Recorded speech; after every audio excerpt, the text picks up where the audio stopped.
Hello and welcome back to the Film Club, the club where we talk about films that we've been recently watching, viewing and enjoying. Let me know what you've been recently watching and enjoying, and if you've seen what I'm about to talk about, let me comment what you thought about it. I'm not even going to sit here and pretend like I even was remotely excited for Sinners when it was coming out. I honestly didn't know of its existence. I'd not been to the cinema for a month or so because there'd just not really been much out that really enticed me over the sort of, I think it was like March.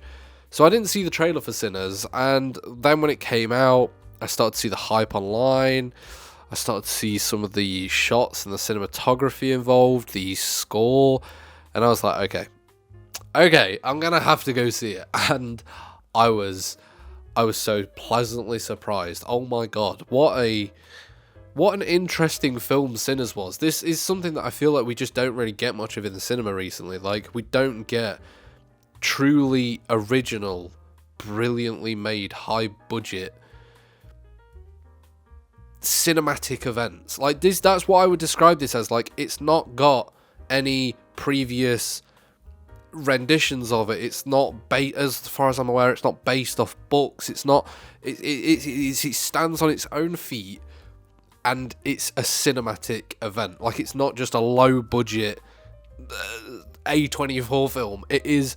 It stands on its own feet in such a brilliant way, and what a film it was. I feel like Sinners has so many layers to it. Like, I loved the first half of the film where it's more just about the brothers and their lives and this town, and like making a space for their people to go and just chill out, and it was more about their backstory and their upbringing and coming into the money that they have now, being able to buy the barn and everything like that. It's almost two separate films in that regard, because there's almost no indication to it being a vampire film. Like, if you switch this film on, you would think it's about race and money and that sort of time period in America, and then you get halfway and it turns into this insane vampire film that is just so true to form and brilliant. Like, it has its own way about doing and telling a vampire story, but it still sticks to the roots of, you know, like using a steak, using garlic. They can't come in without being asked and everything like that. I thought it was brilliant, just the way that they introduced them and the way it was written. I thought, it's so good. There's so many layers that I'm probably not even capable of diving that deeply into, but oh my god, like, everything about this film, I thought the whole cast, like Michael B. Jordan, oh my god, smashed it. Like, every scene he's in, whether whichever brother he is, it's phenomenal. But I love the fact that they also create this, like, this ensemble cast where it's not just a couple main characters. You've got different families and different people that you care about, and you're interested to see what happens to them. What a film. The character writing in this is 10 out of 10. I love that the film starts with Sammy entering the church, so you know from the get-go that something's not going to go right. And I think his name's Ramick? The guy who initially comes in as the first vampire. I already love him as an actor. I think he's from Derbyshire, so that's like not even far from me. And I've seen him in a bunch of war films, and he's always great. And I'm glad that he's sort of finally getting the recognition that he probably deserves.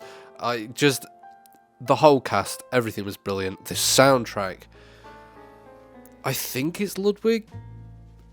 I think that's his name. The guy who did Mandalorian and so many other... I can't remember. What's the Christian... Tenet.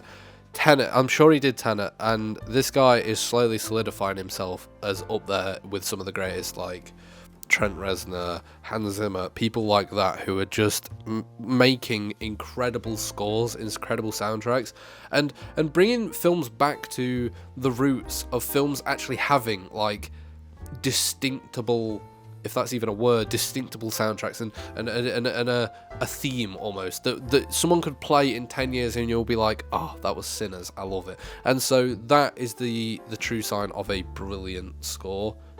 and they did it here. It was so good. The cinematography I thought was really just warm and nice to look at. Like, it was just interesting, and the lighting was brilliant in all of this film. It was just, it was good. It was so good. Hailee Steinfeld, absolutely brilliant performance from her as well.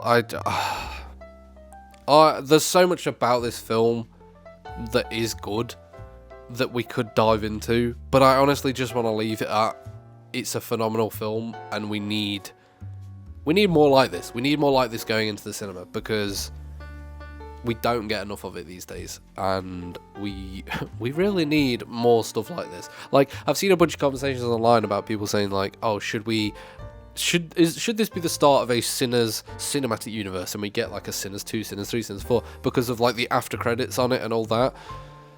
It's a tough one, because part of me thinks just leave it. Like, we don't need to make a sequel or a prequel to every single thing.